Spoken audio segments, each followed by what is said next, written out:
Hello students, now we are going to discuss the question answer of chapter 18 Price Rise and Consumer Awareness. Exercise 1. Answer the following question in detail. Question 5th. Describe national and international institution for quality standard.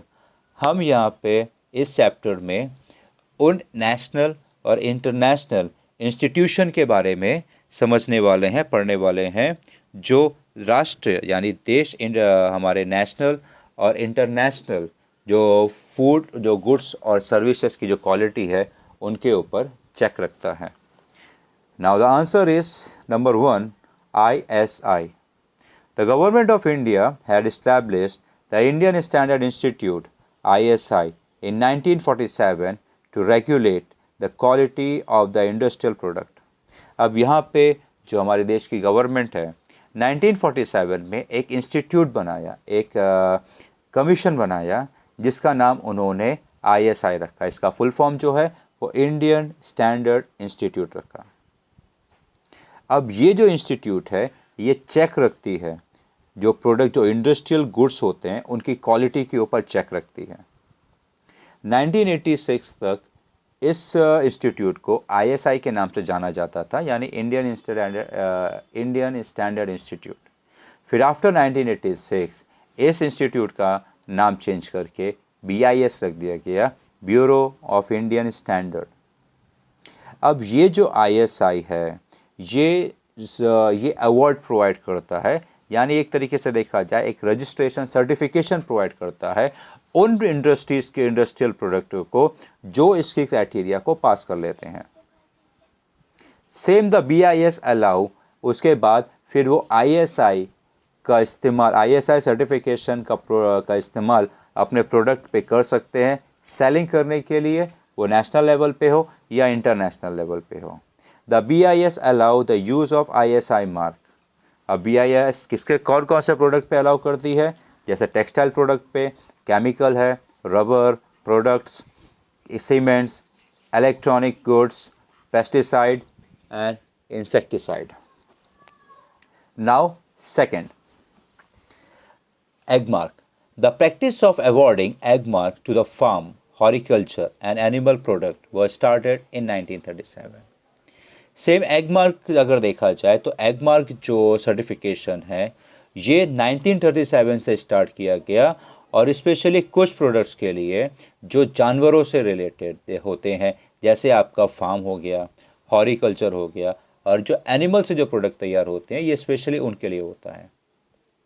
और ये जो egg mark का जो certificate है वो it is awarded bye directorate of marketing and intelligence, DMI. ये जो certificate है ये director of marketing and intelligence देते हैं with in the ministry of agriculture, और इसके साथ में मिनिस्ट्री ऑफ एग्रीकल्चर होती है, वो भी मदद करते हैं. Complain regarding the quality of any product can be lodge with the regional office of BIS. अब अगर किसी को एग मार्क का जो प्रोडक्ट है उसमें किसी क्वालिटी को लेके या क्वांटिटी को लेके अगर कोई शिकायत आती है तो वो जो उसके रीजन में जो BI ऑफिस है वहाँ पे जाके कंप्लेन कर सकता है. Number third, BIS mark assure the quality purity of gold. अब इसके साथ में अगर देखा जाए तो अब थर्ड प्रोडक्ट पे आते हैं, गोल्ड पे, ज्वेलरी पे. सो BIS जो है वो एश्योरेंस देता है कि ये जो ज्वेलरी की जो क्वालिटी है, वो प्योरिटी है, वो एकदम एक्यूरेट है. अब अगर प्योरिटी को अगर हम देखा जाए तो प्रोडक्ट के ऊपर 916 मेंशन होता है, जिसका मतलब होता है ये प्रोडक्ट जो है वो 22 कैरेट गोल्ड है. 916 का मतलब देखा जाए तो जो गोल्ड के अंदर जो गोल्ड की जो अवेलेबिलिटी है, ज्वेलरी के अंदर जो अवेलेबिलिटी है वो 100% में से 91.6 है. Along with the number, hallmark logo is given which indicate the year of manufacture of the gold ornament.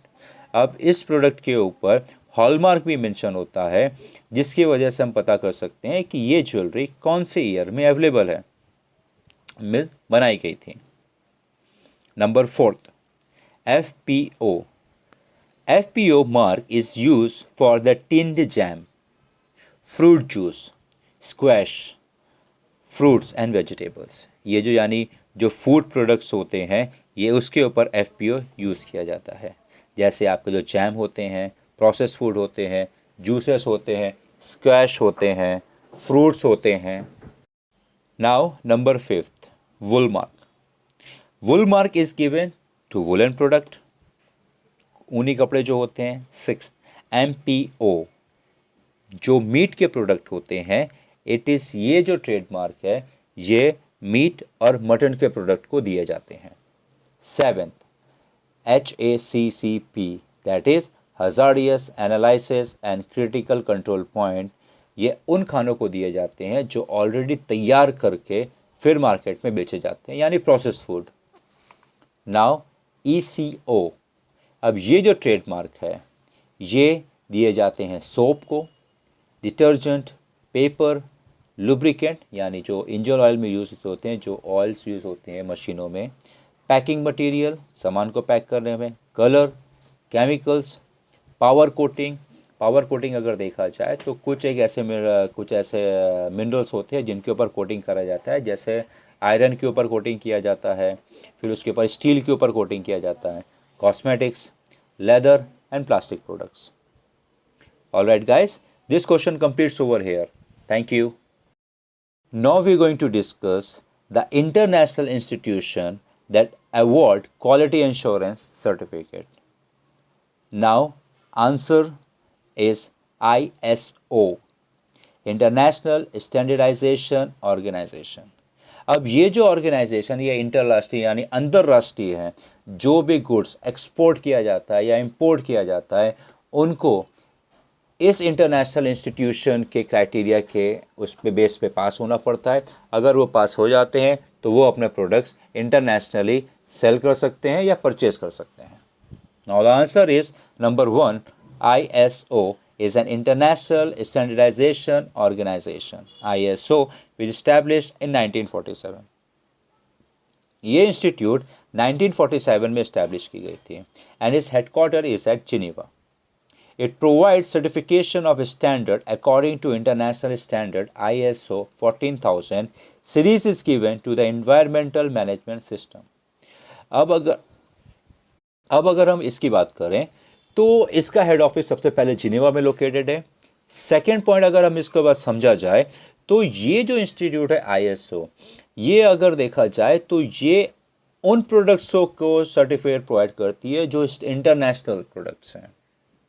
और जब वो प्रोडक्ट इंटरनेशनल क्राइटेरिया को पास कर जाते हैं, क्वालिटी को लेके, क्वांटिटी को लेके, प्योरिटी को लेके, प्राइसिंग को लेके और पैकिंग को लेके, तब उनको जाके एक सीरीज़ नंबर दिया जाता है जिसको हम कहते हैं ISO 14000. इसके तहत अगर देखा जाए तो ये सीरीज़ मेंशन करती है कि इस प्रोडक्ट ने जो देश, जो एक्सपोर्टिंग देश है, जिस देश में ये माल जा रहा है, वो देश के जो इन्वायरमेंटल रूल्स एंड रेगुलेशंस हैं उसको वो क्वालिफाई कर लेते हैं. ISO certification indicate high standard. अब ये जो ISO सर्टिफिकेशन है ये बताता है कि ये प्रोडक्ट बहुत ही ज़्यादा हाई क्वालिटी स्टैंडर्ड का है. The work related to contacting ISO is done in India by BSF. अब अगर इस ISO सर्टिफिकेशन के अगर कोई प्रोडक्ट को ISO सर्टिफिकेशन पाना है, वो नेशनल हो या इंटरनेशनल प्रोडक्ट हो, उसको पहले BIS कांटेक्ट करना होगा, तब जाके वो ISO सर्टिफिकेशन पा सकते हैं. सेकेंड इसमें देखा जाए, second institute CAC, Codex Alimentarius Commission, was established by Food and Agriculture Organization and World Health Organization in 1963.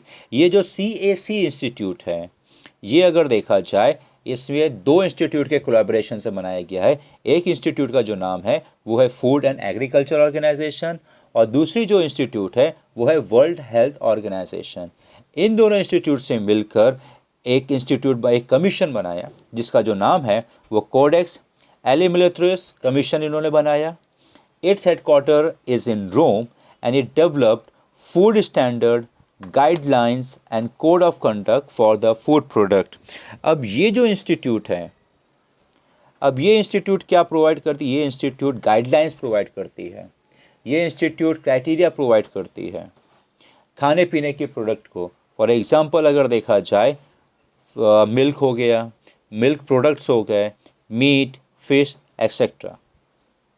The job of contacting CSC is undertaken by the Director General of Health Services in India। अब अगर इसको contact करना है तो सबसे पहले जो हमारे देश के जो डीजी ऑफ हेल्थ सर्विसेज यानी डायरेक्टर जनरल जो है हेल्थ सर्विसेज इन इंडिया है, वो इस काम को पूरा देखते हैं। किसी भी प्रोडक्ट को अगर CSC से पास होना है तो वो director general of health services जो इंडिया के जो ऑफिसर्स हैं उनको कांटेक्ट करना होगा, तब जाके हमें CSA का सर्टिफिकेशन अवेल होगा। Alright guys, thank you very much.